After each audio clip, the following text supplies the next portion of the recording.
Grande és tu, Senhor, e sumamente louvável. Grande a tua força, e a tua sabedoria não tem limite. E quer louvar-te o homem, esta parcela de tua criação, o homem carregado com sua condição mortal, carregado com o testemunho de seu pecado e com o testemunho de que resistes aos soberbos. E mesmo assim, quer louvar-te o homem, esta parcela da tua criação.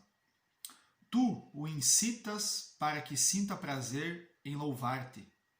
Fizeste-nos para ti, e inquieto está o nosso coração, enquanto não repousa em ti. Olá, meus irmãos e irmãs, aqui é o Henrique Mioto, ao canal Dio è Vicino. E hoje, dando prosseguimento à nossa meditação, reflexão sobre Santo Agostinho, nas Confissões, lendo as Confissões, essa frase que é uma das mais conhecidas de Santo Agostinho, né? Fizeste-nos para ti, e inquieto está o nosso coração, enquanto não repousa em ti. Então, eu acabei de ler o início das Confissões. O primeiro parágrafo das Confissões, Agostinho começa assim: Grande és tu, Senhor, e sumamente louvável. Por quê? As Confissões, eu estou aqui com essa edição da Paulus, é uma edição de uma grande coleção patrística, tem livros maravilhosos. Então, Agostinho começa as Confissões, que é um livro de uma autobiografia, é um livro de filosofia, é um livro de teologia, é um livro de mística, enfim, é um livro de poesia, é um livro maravilhoso. Mas, obviamente, é um livro que é um hino de louvor a Deus. Agostinho, o norte de toda essa autobiografia é louvar a Deus. Por isso ele começa desse jeito: Grande és tu, Senhor, e digno de louvor, e começa toda a sua reflexão. Porque ele vai falar de si mesmo, louvando a Deus que o criou. Tanto que o final das Confissões é sobre o Gênesis, o início do Gênesis, né? Toda a criação do homem. Eu dizia, né? Tu incitas para que sinta prazer em louvar-te. É Deus que incita o homem a louvá-lo. Fizeste-nos para ti. Mas por que Deus incita o homem a louvá-lo? Porque nós fomos criados por Deus. Toda a obra agostiniana, e nesse caso estamos falando das Confissões, é essa compreensão do homem, criatura de Deus. O homem que encontra a si mesmo, como eu falava no outro vídeo, encontra a si, conhece a si mesmo, conhecendo o seu Deus. Por isso eu falei no primeiro vídeo que esse termo, esse conceito, tem que ficar gravado no nosso coração, gravado na nossa mente. Nós conhecemos a Deus e, conhecendo a Deus, conhecemos a nós mesmos. O caminho é esse, não é eu que conheço eu mesmo, e aí depois de conhecer-me, começo a conhecer a Deus. Agostinianamente falando, e claro, todo o cristianismo, toda a tradição cristã absorveu essa ideia agostiniana de que eu conheço a mim mesmo conhecendo a Deus. E tem todo esse caminho. Por isso, fizeste-nos para ti, e inquieto está o nosso coração enquanto não repousa em ti. Inquieto está o nosso coração enquanto não repousa em ti. Para equilibrar o nosso coração, equilibrar a nossa vida, equilibrar todo o nosso caminhar, nós temos que repousar no Senhor. As Confissões é essa reflexão que Agostinho faz sobre si mesmo. E é interessante que eu tenho aqui em mãos um livro, uma edição italiana. Essa é uma introdução ao pensamento agostiniano, toda a obra agostiniana. Essa editora, Città Nuova, eles são assim os principais, posso dizer, no mundo, a principal editora de livros sobre a obra de Santo Agostinho, porque é referente à nova biblioteca agostiniana, que está em Roma, e eles têm toda a obra de Santo Agostinho editada.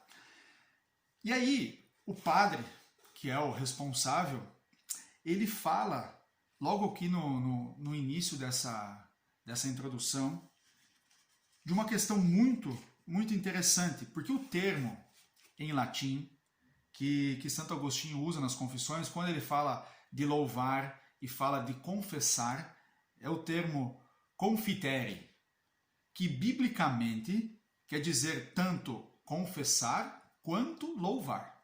Então, o conceito que Agostinho usa quando ele fala de confissão é confitere. E quando ele está usando esse conceito, o que está dizendo o padre Agostino? Agostino se chama esse padre. Confitere é confessar e louvar. Confessar e louvar são sinônimos. É uma tradução do conceito latino. É belíssima essa interpretação, e isso que esse padre está dizendo, nos ensinando, porque aí a gente começa a entender, quando Agostinho se confessa, na realidade ele está louvando.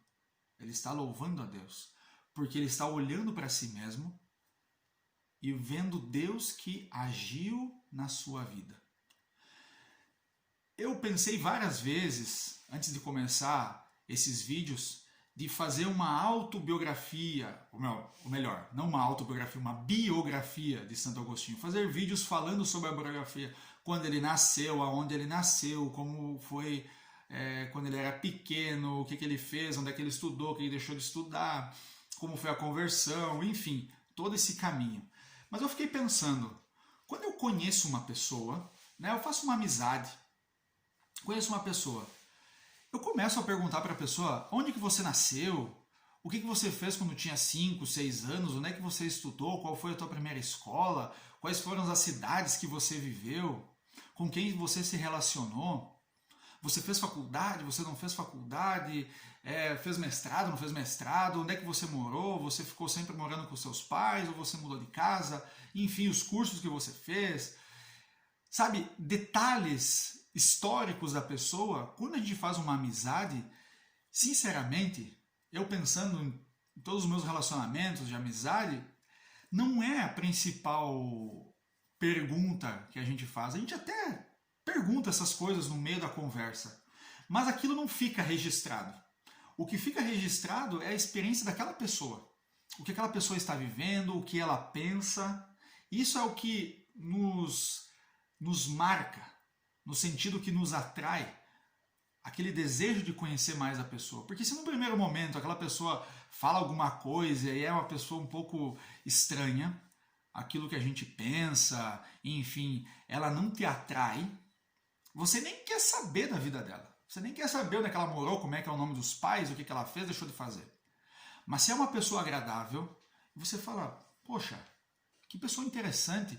Aí você começa a ter um desejo de saber mais da vida daquela pessoa. Porque você gosta dela e aí sim você quer se aprofundar na vida dela para conhecer melhor a sua biografia. Então, pensando em tudo isso, eu pensei, vamos começar falando de Agostinho, mas do que Agostinho escreveu, do que ele falou, do que ele ensinou, porque assim, quando a gente começa a conhecer o pensamento de Agostinho, a gente começa a se apaixonar por ele, e se apaixonando pela vida dele, eu quero conhecer melhor a vida dele. E aí sim a vida dele vai fazer mais sentido para nós. Por isso é a nossa experiência com Jesus Cristo. Se a gente já começa a estudar, Jesus nasceu em Bethlehem, em Belém, eu às vezes misturo italiano com português, porque a vida é assim mesmo. Então, se a gente começa a pensar assim, Jesus nasceu em Belém, depois foi para Nazaré, e aí de Nazaré ele viveu ali na Galileia, e a Galileia é ao norte ali de Israel hoje. Tu começa a pensar todas essas coisas, chega um ponto que tu não tem mais nem vontade de conhecer a vida daquela pessoa, mas quando tu começa a conhecer o que ele fez, né, o que ele falou, como era a sua vida, aí depois sim, conhecer os detalhes, onde nasceu, com quem ele conviveu, tem toda uma noção, uma ideia diferente. A gente se apaixona por isso. Então a gente precisa começar a nossa experiência conhecendo o essencial e depois as outras coisas. Não que não são importantes, mas o mais importante é entrar nessa dinâmica de saber o que pensa. Eu me recordo que eu, sei lá, quantos anos faz, uns 16, 17 anos, eu peguei um livro e esse livro tinha a história de 5 grandes santos, né? E um deles era Santo Agostinho. E eu li esse livro.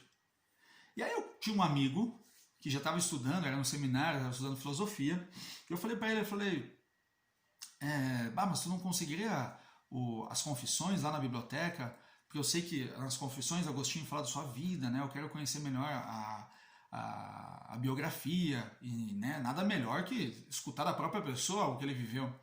Ele, não, Henrique, olha aqui, as confissões, ela é complicada, porque é um livro de filosofia, aí se você lê, mas não entende os conceitos, vai ficar difícil, você não vai entender muita coisa. Ele me convenceu que eu não deveria ler as confissões. Em resumo, foi isso.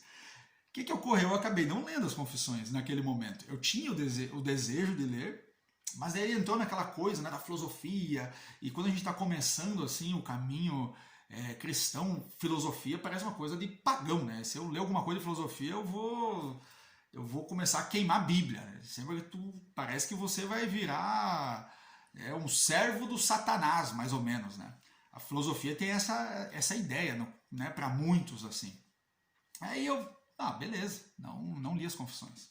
Passado alguns 2, 3 anos, eu peguei o livro das confissões e lia pedaços assim, como esse trecho, né? Tu nos criastes e o nosso coração está inquieto enquanto não repousa em ti. E aí tu começa a conhecer isso, começa a vir aquele desejo, aquela vontade de se aprofundar na vida daquele homem, que é um homem de Deus, e que nos ensina a como viver uma experiência profunda com Deus. E aos poucos a gente vai amadurecendo. Então o caminho também de conhecer as coisas de Deus, ele é um caminho lento, mas a gente precisa prosseguir nele. E aprender com Agostinho é você ter um mestre fantástico, um dos principais da história do cristianismo. Então quando a gente lê Agostinho, quando a gente medita aquilo que ele refletiu, é interessante porque ele está falando de uma experiência que ele vivia. A experiência que ele viveu com o Senhor Jesus, ele está compartilhando conosco.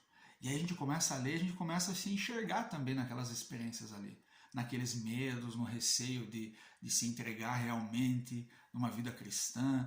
Será que vale a pena? Será que não vale a pena? O que vai mudar da minha vida se eu começar a assumir Jesus como o Senhor da minha vida? Eu vou ter que largar algumas coisas que eu faço, que eu sei que não é bem assim, e agora se eu assumir Jesus eu vou ter que deixar de lado. E aí a gente começa a se enxergar também na vida de Agostinho. E isso é belo, é belíssimo. Eu não sei quantas vezes que eu já li as confissões, não sei dizer, mas cada vez que eu leio, cada vez que eu pego uma página e releio, eu fico assim, eu não tinha percebido isso antes. Acontece também, obviamente, com a palavra de Deus. A gente escuta tantas vezes, né, aquelas parábolas e repete na missa, e você lê, e muitas vezes você pega aquela palavra novamente em mãos, lê, e é como se abre uma outra janela que você não tinha visto que existia. E aí começa a compreender coisas novas, porque essa experiência é a maturidade. A gente começa a amadurecer e aos poucos a gente começa a enxergar coisas que não enxergava antes. Porque ali a gente começa a repousar no Senhor. A gente começa a entender que eu tenho que voltar. Eu tenho que fazer o caminho agora como o filho pródigo, né? Voltar para a casa do Pai. Voltar e aí sim me conhecer realmente. Essa é a experiência. Agostinho começa as confissões louvando a Deus e termina louvando a Deus. Porque as confissões, o principal de tudo, como eu falei, é uma autobiografia, é um livro de filosofia, é um livro de teologia, é um livro de mística, é um livro de poesia, mas juntando todas essas coisas é um hino de louvor a Deus. Por quê? Confessar e louvar é o mesmo conceito. Que Deus te abençoe. Te vejo no próximo vídeo. E não se esqueça de se inscrever no canal, isso é muito importante para que esses vídeos possam ser recomendados a outras pessoas. Tu pode mandar para outras pessoas, compartilhar com os amigos, deixar teu like, deixar o teu dislike se você não gostou, fazer teu comentário, que isso ajuda bastante porque eu começo também a entender o que seria interessante da gente tratar aqui nos vídeos sobre Santo Agostinho. Um grande abraço e nos vemos na próxima.